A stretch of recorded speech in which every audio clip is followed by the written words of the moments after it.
Hello everyone, welcome to my channel. तो friends, आज के इस वीडियो में हम लोग अगेन 30 क्वेश्चन सॉल्व करेंगे जो कि हमारे जीआईसी एग्जाम के लिए है। और जैसा कि सभी को पता है, जीआईसी का जो एग्ज़ाम होने वाला है वो हमारा 19 सितंबर को होने वाला है और बहुत ही कम टाइम बचा है। तो ऐसे में आप लोग सिर्फ और सिर्फ प्रैक्टिस कीजिए, क्वेश्चन को सॉल्व करिए और वीडियो को आप लोग कम से अगर 1 से 2 बार देखेंगे, मतलब फर्स्ट टाइम आप देखें, उसके बाद वीडियो को आप फॉरवर्ड करके देखिए।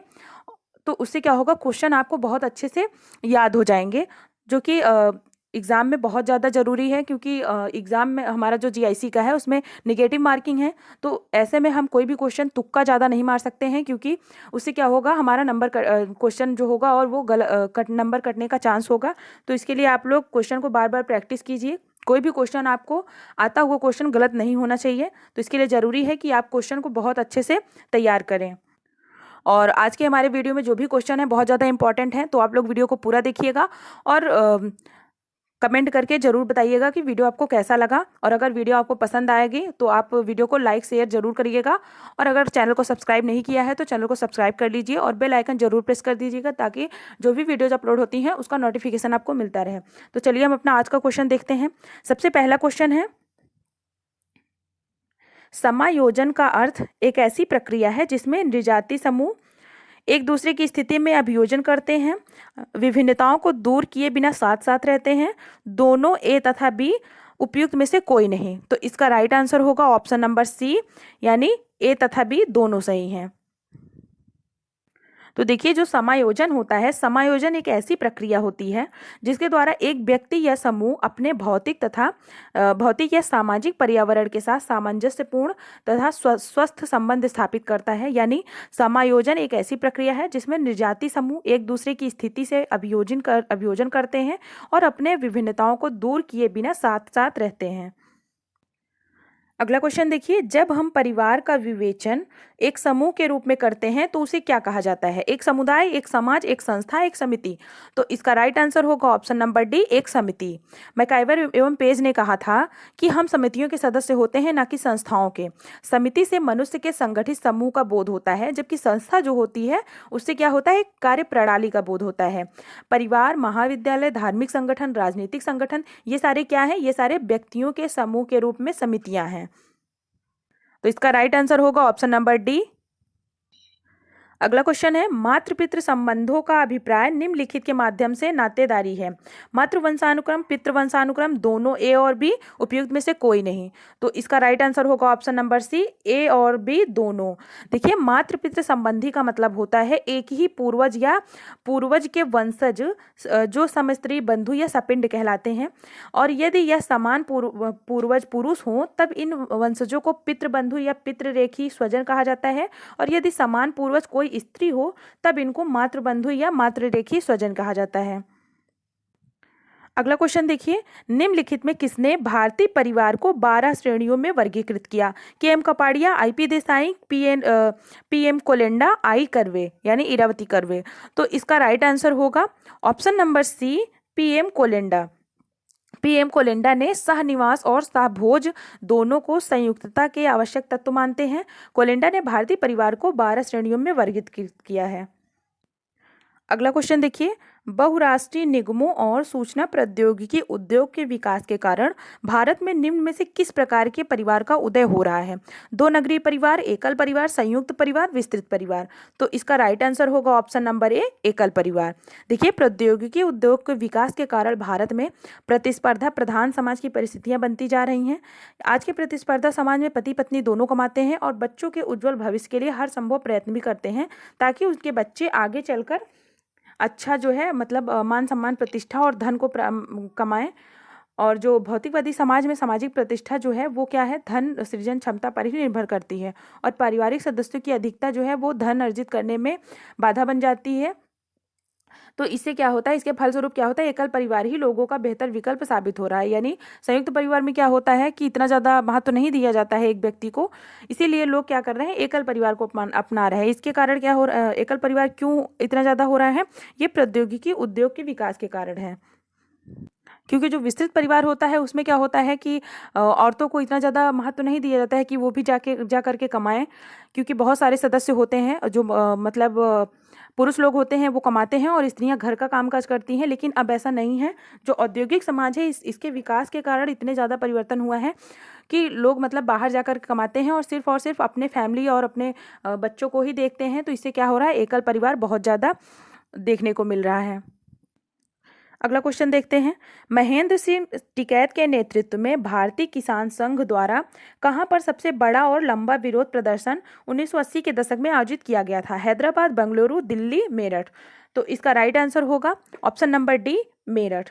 महेंद्र सिंह टिकैत जो हैं इनके नेतृत्व में भारतीय किसान संघ द्वारा मेरठ में सबसे बड़ा और लंबा विरोध प्रदर्शन 1980 के दशक में आयोजित किया गया था।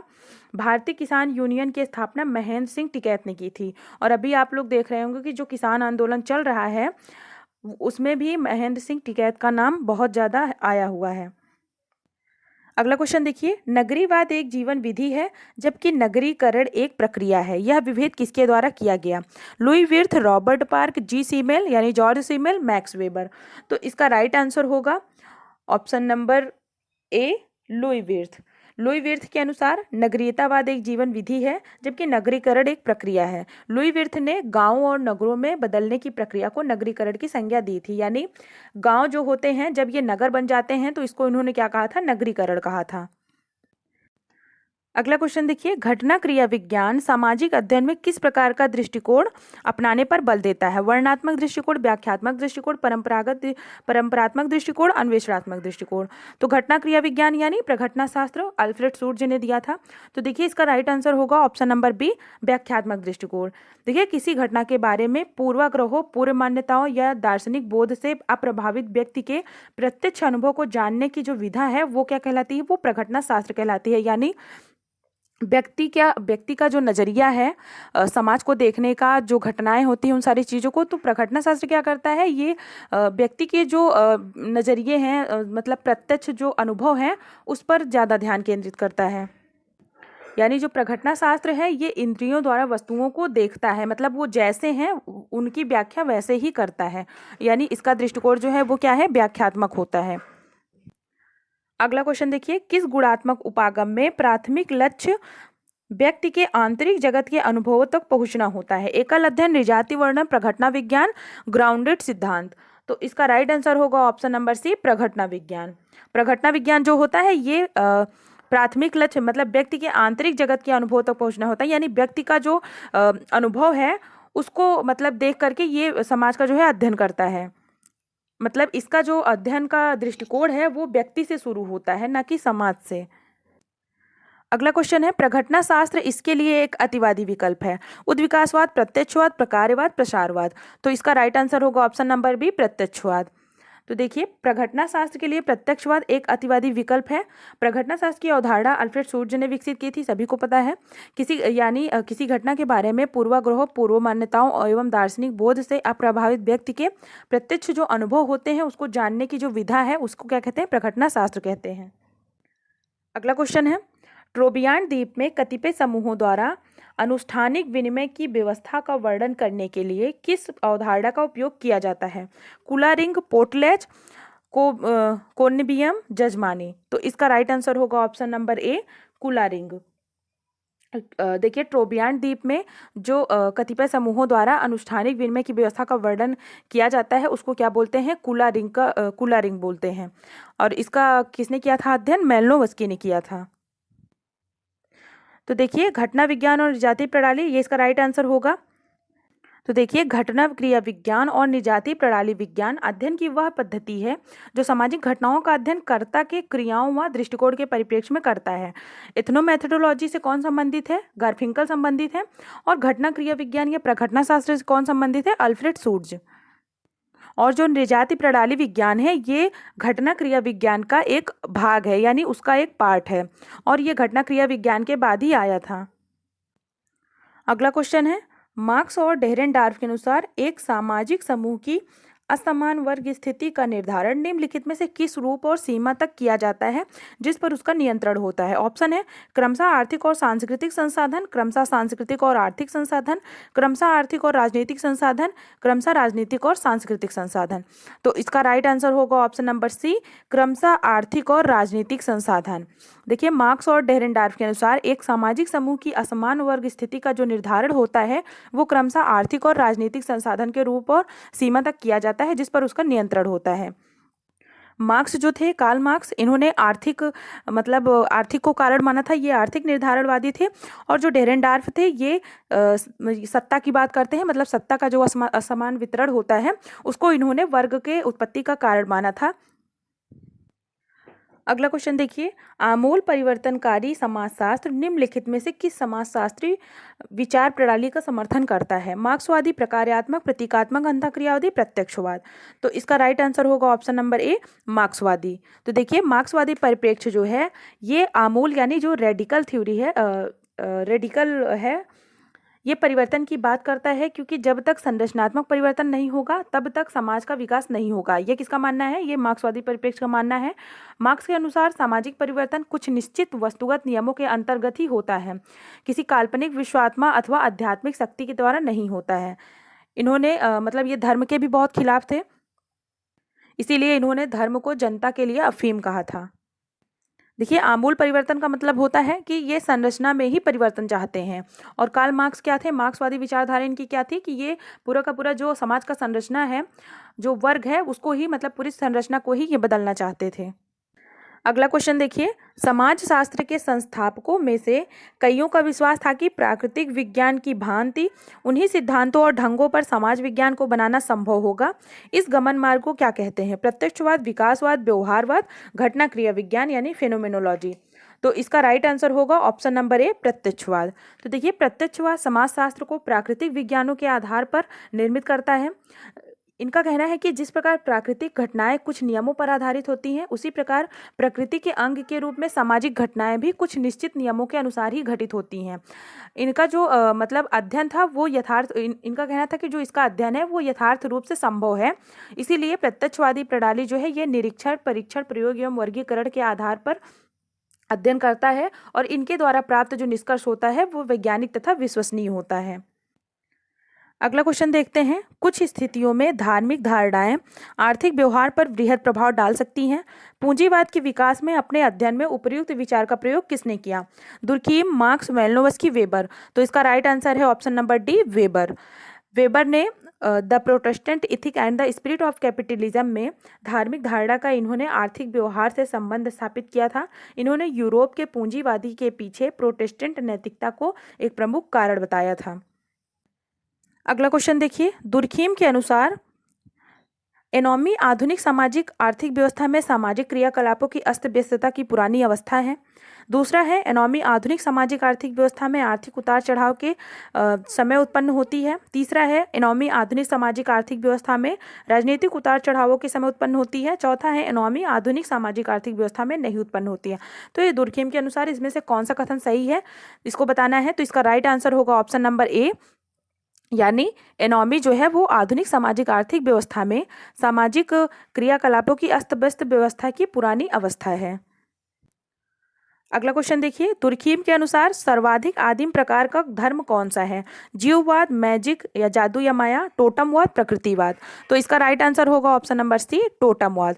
देखिए, दुर्खीम की संपूर्ण जो रचना है the elementary forms of religious life, इसमें इन्होंने क्या कहते हैं, ऑस्ट्रेलिया की आदिम समाज की गोत्र तथा टोटम की व्याख्या की है और इन्होंने इसका विवरण अपनी इस पुस्तक में दिया। इन्होंने बताया कि टोटम ही धर्म की उत्पत्ति का प्रमुख कारण है या आधार है। अगला क्वेश्चन है, समाज का व्यवस्थित अध्ययन करने वाला सर्वप्रथम पश्चिमी विद्वान कौन था? प्लेटो, सुकरात, थॉमस, कॉम्टे। तो इसका राइट आंसर होगा ऑप्शन नंबर डी, अगस्त कॉम्टे। देखिए, समाज का व्यवस्थित अध्ययन करने वाला सर्वप्रथम पश्चिमी विद्वान अगस्त कॉम्टे था। अगस्त कॉम्टे के अनुसार जो प्राकृतिक विज्ञान है इसकी तरह समाजशास्त्र को भी समाज के मूलभूत नियमों की खोज के लिए अनुभवी विधियों का प्रयोग करना चाहिए, ताकि जो मानवीय दशाओं में सुधार हो, मानवीय दशाओं में सुधार की जो महत्वपूर्ण भूमिका अदा करने से समाजशास्त्र द्वारा मानवता का बड़ा भला होगा, इनका ऐसा मानना था। अगला क्वेश्चन है, मैक्स वेबर के अनुसार सामाजिक कृत्य का दृष्टांत निम्नलिखित में से कौन है? यानी हम इसमें से कौन से सामाजिक कृत्य को सामाजिक क्रिया मतलब बोलेंगे, कौन से दृष्ट को यानी कौन सी घटना को? तो ऑप्शन है, दो साइकिल सवारों का एक दूसरे के साथ टकराना, ट्रेन में सफर कर रहे व्यक्ति, दो साइकिल सवारों का एक दूसरे से टकराने के बाद घूसेबाजी करना, वर्षा प्रारंभ होने पर व्यक्तियों का छाता खोलना। तो इसका राइट आंसर होगा ऑप्शन नंबर सी, दो साइकिल सवारों का एक दूसरे से टकराने के बाद घूसेबाजी करना, क्योंकि यहाँ पे एक्शन का रिएक्शन हो रहा है, तो ये हमारा क्या कहलाएगा? सोशल एक्शन कहलाएगा, यानी सामाजिक क्रिया कहलाएगा। अगला क्वेश्चन देखिए, समाजशास्त्र में तुलनात्मक पद्धति या अप्रत्यक्ष प्रयोग का इस्तेमाल सर्वप्रथम किसने किया? Max Weber, Emile Durkheim, Herbert Spencer, V Pareto. तो इसका राइट आंसर होगा option number B, Emile Durkheim. देखिए, दुर्खीम समाजशास्त्री व्याख्या में कार्यात्मक या कार्य कारण संबंध की प्रामाणिकता सिद्ध करने के लिए ऐतिहासिक तथा प्रयोगात्मक पद्धति को अनुपयुक्त मानते हैं, मतलब इसे नहीं मानते हैं। उनका निश्चित मत यह है कि इस संदर्भ में तुलनात्मक पद्धति ही ऐसी सबसे ज़्यादा मतलब सर्वोत्कृष्ट पद्धति है जिससे कि कार्य कारण संबंध की प्रामाणिकता सिद्ध की जा सकती है। यानी ये एक घटना की व्याख्या दूसरा जो घटना है उसके साथ तुलना करके करते हैं, और इन्होंने तुलनात्मक पद्धति का प्रयोग किया था। अगला क्वेश्चन देखिए, पश्चिमी यूरोपीय समाजों के अध्ययन के लिए किसने ऐतिहासिक तुलनात्मक विधि का प्रयोग किया? Emile Durkheim, Max Weber, Ellis Morgan, T Veblen. तो इसका राइट आंसर होगा option number A, option number B होगा, मैक्स वेबर। देखिए, मैक्स वेबर ने इनकी जो पुस्तक थी मेथोडोलॉजी ऑफ सोशल साइंस, इसमें इन्होंने तुलनात्मक पद्धति का प्रयोग किया था। वेबर का जो आदर्श प्रारूप है ये तुलनात्मक अध्ययन का उदाहरण है। इन्होंने यूरोपीय समाज के जो विभिन्न धर्म हैं उनका जो है वो तुलनात्मक अध्ययन प्रस्तुत किया था और बताया था कि जो प्रोटेस्टेंट धर्म है वहाँ पे पूंजीवादी समाज का उदय क्यों हुआ। अगला क्वेश्चन देखिए, शास्त्रीय समाजशास्त्रियों में किसने तुलनात्मक विश्लेषण में परिमाणात्मक विधि का प्रयोग किया? Karl Marx, Max Weber, Emile Durkheim, Auguste Comte. तो इसका राइट आंसर होगा option number C, Emile Durkheim. तो जो शास्त्रीय समाजशास्त्री थे उसमें से दुर्खीम ने तुलनात्मक विश्लेषण में परिमाणात्मक विधि का प्रयोग किया था, और दुर्खीम की पुस्तक जो थी suicide a study in sociology में आत्महत्या के सिद्धांत का इन्होंने तुलनात्मक विश्लेषण किया था।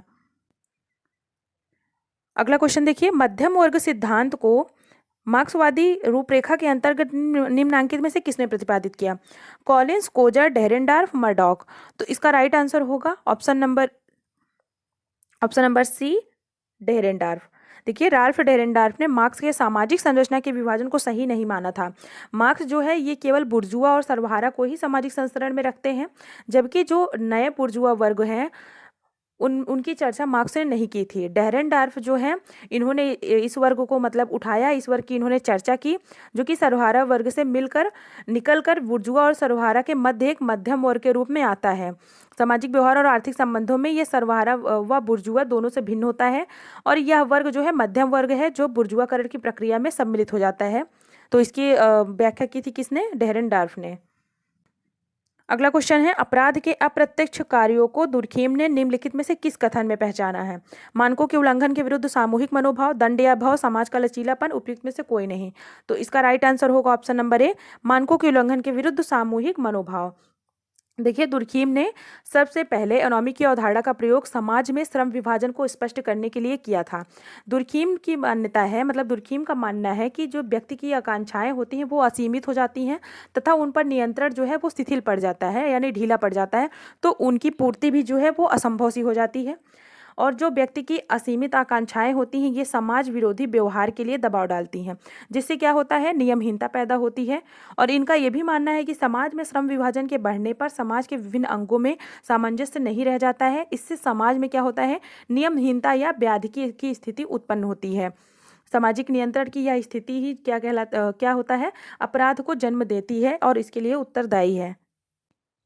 अगला क्वेश्चन देखते हैं, कार्ल मार्क्स के विचारानुसार पूंजीवाद में लाभ के दर कम होने की आशंका रहती है क्योंकि वस्तुओं की मांग में कमी आ जाती है, वस्तुओं के उत्पादन में कमी आ जाती है, वस्तुओं के उत्पादन में वृद्धि होती है, पूंजीपति और कामगार के मध्य संघर्ष होता है। तो इसका राइट आंसर होगा ऑप्शन नंबर सी। जब वस्तुओं के उत्पादन में वृद्धि होती है तो इससे क्या होता है, पूंजीवाद जो होता है, पूंजीवाद में लाभ के दर कम हो जाते हैं, क्योंकि वस्तुओं का उत्पादन ज़्यादा होता है तो उनका जो दाम होता है वो गिर जाता है। अगला क्वेश्चन देखिए, वेबर के विचारों के अनुसार पश्चिम में ऐसा कौन सा तत्व पूर्व से भिन्न था जिसके कारण वहां पूंजीवाद का विकास हुआ? धार्मिक नैतिकता, तकनीकी, तर्कशीलता, विज्ञान। तो इसका राइट आंसर होगा ऑप्शन नंबर ए, धार्मिक नैतिकता। देखिए वेबर जो है ये पूंजीवाद के विकास के लिए प्रोटेस्टेंट धर्म को महत्वपूर्ण मानते हैं, और मैक्स वेबर की जो प्रसिद्ध कृति है the Protestant ethic and the spirit of capitalism, इसी में इन्होंने धार्मिक नैतिकता को पूंजीवाद के विकास का कारण माना था। अगला क्वेश्चन देखिए, आदर्श प्रारूप वेबर के अनुसार क्या है? औसत, वास्तविकता का मूर्त विवरण, अवधारणा को बढ़ा चढ़ाकर अमूर्त रूप में दिखाना, एक समूह के लोगों की विशेषता। इसका कूट में जवाब देना है, तो इसका राइट आंसर होगा ऑप्शन नंबर ए, यानी 1 2 3 सही नहीं है, लेकिन सिर्फ और सिर्फ 4 सही है। यानी एक समूह के लोगों की जो विशेषता होती है वो क्या है, आदर्श प्रारूप है वेबर के अनुसार। देखिए वेबर का जो आदर्श प्रारूप है वो सामान्य या औसत प्रारूप नहीं है। यह पूर्ण यथार्थ की प्रस्तुति भी नहीं करता है। यह यथार्थ की किसी निश्चित अवधारणा की व्याख्या नहीं करता है और ना ही यथार्थ की कोई परिकल्पना की प्रस्तुति करता है, बल्कि जो इनका वेबर का आदर्श प्रारूप है यह जो है यथार्थ की व्याख्या और उसके विवरण में सहायक है। यह तुलनात्मक विश्लेषण एवं आनुभविक शोध में सहायक होता है। अगला क्वेश्चन देखिए, वेबर की वर्स्टेहन विधि का क्या उद्देश्य है? व्यक्तियों के कृत्यों को स्पष्ट करना, कृत्यों के कारणों को पहचानना, कर्ता के कृत्यों की निर्वचनात्मक समझ, कृत्यों के जरिए संबंधों की कार्यकारण समझ विकसित करना। तो इसका राइट आंसर होगा ऑप्शन नंबर सी, कर्ता के कृत्यों की निर्वचनात्मक समझ। तो देखिए सबसे पहले जो वर्स्टेहन शब्द है ये जर्मन भाषा का शब्द है। इसका मतलब होता है अंतर्दृष्टि या व्यक्तिगत बोध या समझ, जो एक व्यक्ति सामाजिक अंतरक्रिया तथा दूसरों की भूमिकाओं के निर्वाह द्वारा प्राप्त करता है। इसीलिए वेबर का जो विधि वर्स्टेहन की विधि का उद्देश्य है वो है कर्ता के कृत्यों की निर्वचनात्मक समझ। अगला क्वेश्चन देखिए, दुर्खीम के विचार में कुल प्रतीकवाद किस बात का प्रतीक है? पशु पूजा, गोत्र, बहुत ही सरल धर्म, आदिवासी पहचान। तो इसका राइट आंसर होगा ऑप्शन नंबर बी, गोत्र। देखिए कोई भौतिक वस्तु या वस्तुओं का एक समूह, जैसे कोई पशु पक्षी या पेड़ पौधा, जिसे किसी सामाजिक समूह यानी गोत्र समूह या देश समूह आदि के सदस्य विशेष सम्मान तथा श्रद्धा से देखते हैं तथा जिसके साथ विशिष्ट भावनात्मक संबंधों का अनुभव करते हैं, उसे क्या कहते हैं, टोटम या गढ़ चिन्ह कहते हैं। और दुर्खीम के विचार में कुल प्रतीकवाद जो है वो गोत्र का प्रतीक है। तो आज की ये हमारे सारे क्वेश्चन थे। आई होप आपको वीडियो पसंद आया होगा। कमेंट करके ज़रूर बताइए। वीडियो आपको नहीं पसंद आया तो भी आप कमेंट करके बताइए, और वीडियो आप पसंद करते हैं तो ज़्यादा से ज़्यादा लाइक शेयर और कमेंट करिएगा, और चैनल को सब्सक्राइब नहीं किया है तो चैनल को सब्सक्राइब कर लीजिए। मिलते हैं नेक्स्ट वीडियो में। Thank you.